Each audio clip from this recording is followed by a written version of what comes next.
A lot's been going on over the past couple weeks with this car right here. This is my Hellcat swap 2006 Dodge Charger RT.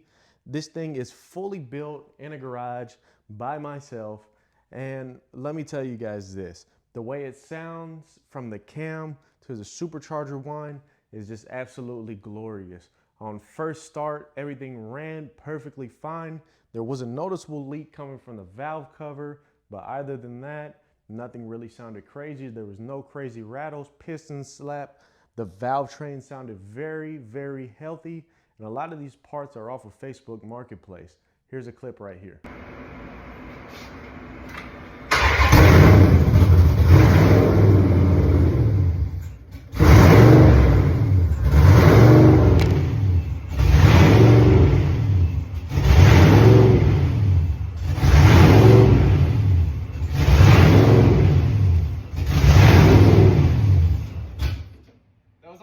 You weren't touching it? No. And although this car does not have a tune on it for the amount of power that it's pushing, and it has a Hellcat supercharger, a cam in it, and every bolt-on that you could think of, it still ran perfectly fine. I had to run it open header, but I finally got the exhaust back connected on this thing. I ended up doing the MMX boost controller on this thing, so now I have a live running boost controller to actuate the inside of the supercharger right here, the bypass valve. The throttle body harness is now connected. Fuel is all good on that side. The only thing that's left to do is the cooling system for the supercharger. You guys already see right here, I made some brackets. So those brackets right here are going to be feeding down into the pump, right into here, out of there, and back into the supercharger. Of course, before they go into the supercharger, they're going to be hitting this reservoir right here. And I have some brass T-fittings that I'm going to be putting on this thing. And you guys might notice right here something a little bit different. This thing does not have windshield wipers. It doesn't have the cowl, and it no longer has the brace that holds on this piece right here. All of that stuff had to get taken off in order for me to do what I'm going to be doing in this video. Because it's near impossible to get anything in that area, this area, that area, without taking that stuff off. It's going to be a nuisance. And also, I have a giant vacuum leak because I couldn't bolt this bolt in right there. With all that being said though, I'm gonna go ahead and get into this. This is gonna be a very long video. I'm going to be using these little things right here. They're pretty neat. All you're gonna do is thread it on just like this, and it's going to go right on the nipple of the water pump. Oh my God, I dropped the gasket. I found the gasket. Oh, I dropped again. Got it again. Not gonna lose it this time. So, again, with this, you actually gotta slide this on right here. And just like that, we have AM fittings. That is beautiful right there. Then, you have this little bar fitting that's on a 90 degree. You get all this on Monkey Fab Garage. There it is. That looks way better than I thought it was going to look. That's pretty good. You guys can see exactly how I did the fuel line coming from the actual stock location that's right here. It's literally just an AM fitting onto this right here, this little area right here. And you could get a little device that hooks right up to the Hellcat Supercharger fuel line. It's pretty neat, honestly, using AM fittings for this whole thing. I don't want this line to be so far up here in this area right here, because when I do put another hood on here, I don't want it to hit down on this and possibly slice this heater hose open, because this is going to be a vital part to the supercharger, keeping it cool. And also, now that I'm looking at it, I'm gonna have this thing route through the stock location and have it dig all the way down near the alternator instead of having it come across right here. I think I could just have it at least the top part right there, because that's going to be the one feeding towards the pump. But this is the one that's going to be going on this slot on the heat exchanger. So if I go ahead and route this hose right here all the way over here and then go down, probably in that direction, right on the side of the alternator, have it swoop across all the way, probably on the cross member right here, and then go to the pump in that direction. I think that's gonna be the best option, honestly, because if we get down here and we look at this, the pump's right here, and I gotta connect it to that little nipple right there. Cross member down here is gonna give me enough room, and I can route it right on the bottom of the radiator hose, or at least right next to it. Something like that is perfect. You guys see that? And it goes right next to the actual hose that goes to the radiator. So it's gonna be right on the side of the radiator, swoop over here and go right into the heat exchanger.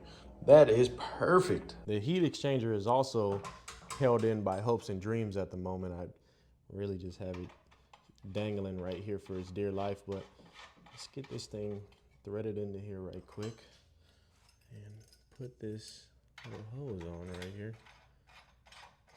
Little hose barb. And see exactly how it looks. I think I'm gonna put this thing at a little angle, leave it about right here, and that should be good enough to put the line through. Don't mind my scissors either. It's just a regular pair of house scissors. I really don't have anything to cut this with. Ooh, just like that. Look at that. Clean cut with some house scissors. All right, but put these down. Gave it a little bit of slack, and now should be all good. And that right there is how the return line is going to look. That looks pretty nice right there. It going from back there on the water block all the way down, going through where the radiator is, coming out, and going right on top right there. Now, the next thing is, and I hope I have enough line for at least this, is putting the heat exchanger line that goes into the heat exchanger to the pump. Hopefully I have enough line for that, so I just have to buy at least 6 feet to get it from the pump to in there. But I don't know, we gotta see. I really should have put a clamp on it before I did that, but that's how it's going to look right there. This came out way better than I actually thought it was going to come out. It actually goes from right there all the way over there. We're missing the little barb fitting right now. I gotta find it or I'm gonna order it, but the way it actually routes right here, I like it a lot. This is going to be covered by an intake, an air box, but for right now, I actually have this cool little air box that I got a couple of years ago. This is actually one of the leg maker intakes that they actually sell for the LX platform 5.7 and 6.1 Hemis.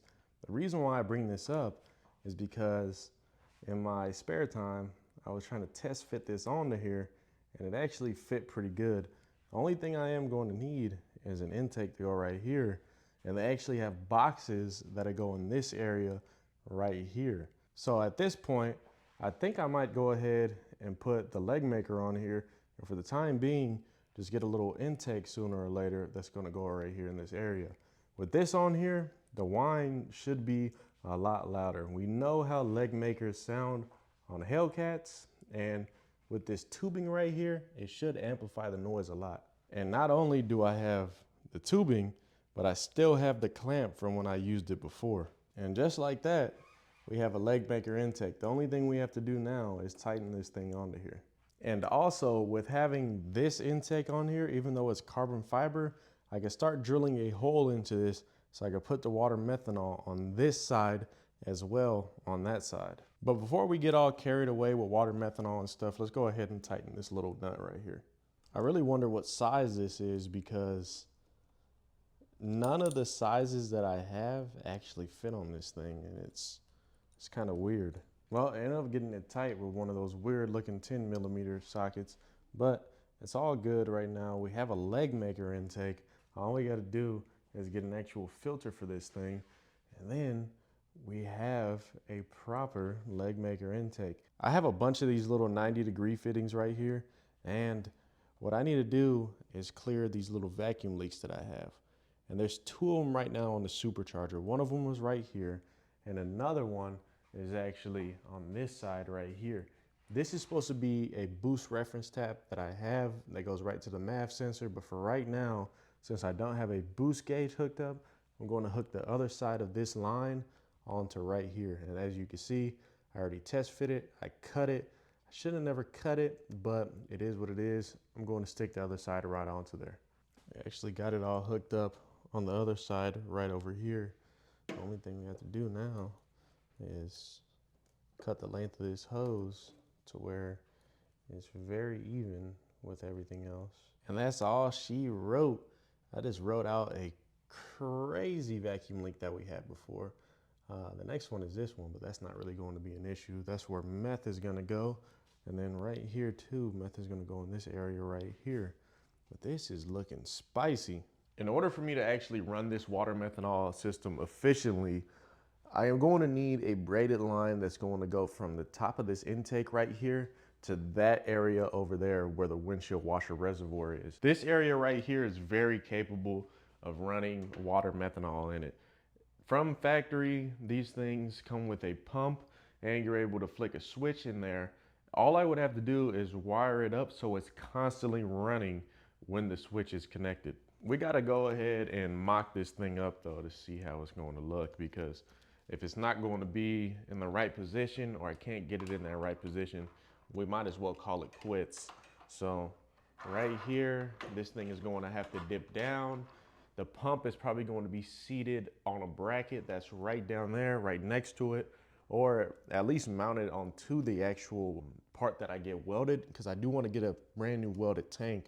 So if it goes just like this and drop into the bottom of the intake, that's going to be perfect. So that's pretty nice that I could do that right there.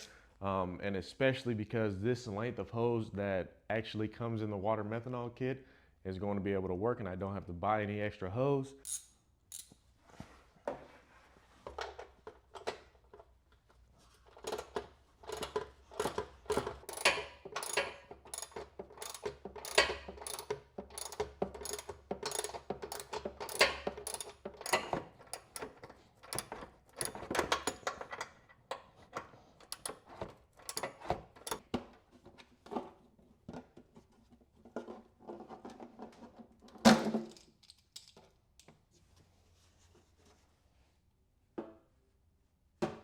Finally got this little thing out now.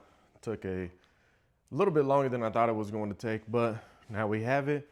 And now we are actually going to be able to get a metal one fabbed up, probably out of aluminum. And there's also a pretty decent hole right here, pretty sizable to where we could fit a little bit bigger of a tank if we really wanted to, because we're going to be running constant water meth out of this thing. So, and it looks so much better without that disgusting yellow cap on it. I think it's about that time we get this thing started. We got the cooling system mocked up for the Supercharger right now.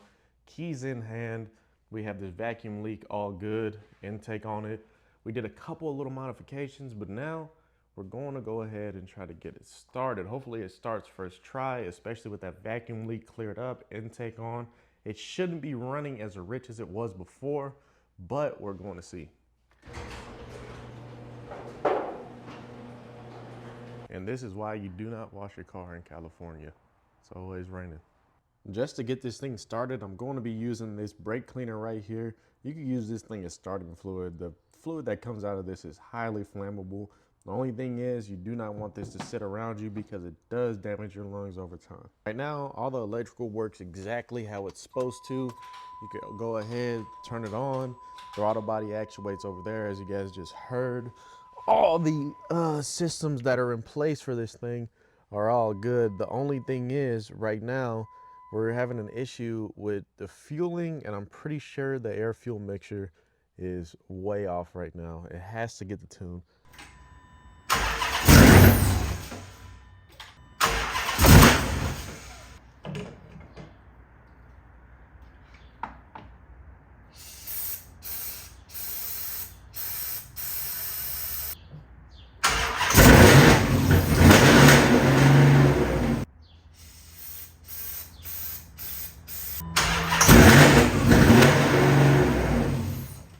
This thing is having a little fuel issue right now.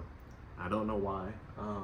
It looks like it might be close to the empty line on the tank. So there should have been 3 gallons of E85, but we did start it a couple of times, so it might have drained the E85 out. So I'm gonna try to figure it out. Hopefully it's not drained of fuel, but if it is, just go get some more. I don't know how I actually got it to start so quick and so easily. I did put a good amount of the brake cleaner in it, but at the same time, this brake cleaner, you do not want to start it with this thing too often, because then you're going to be relying on this to get it started. I changed a couple of things at idle with the fueling, so hopefully now it'll be able to idle a lot better than it is right now, or lack thereof idle.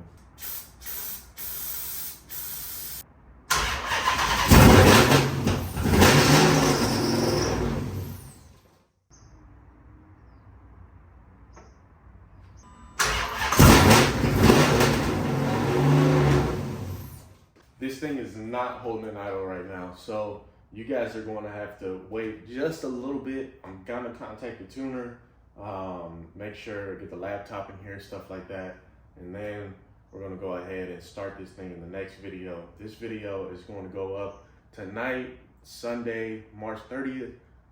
By Tuesday, you guys should have the second part. So stay tuned for that. I got some work to do. We got some digging to do right quick. Make sure this thing is running good. Right now, the RPM gauge is not working the way it should. I do not know why that's the case.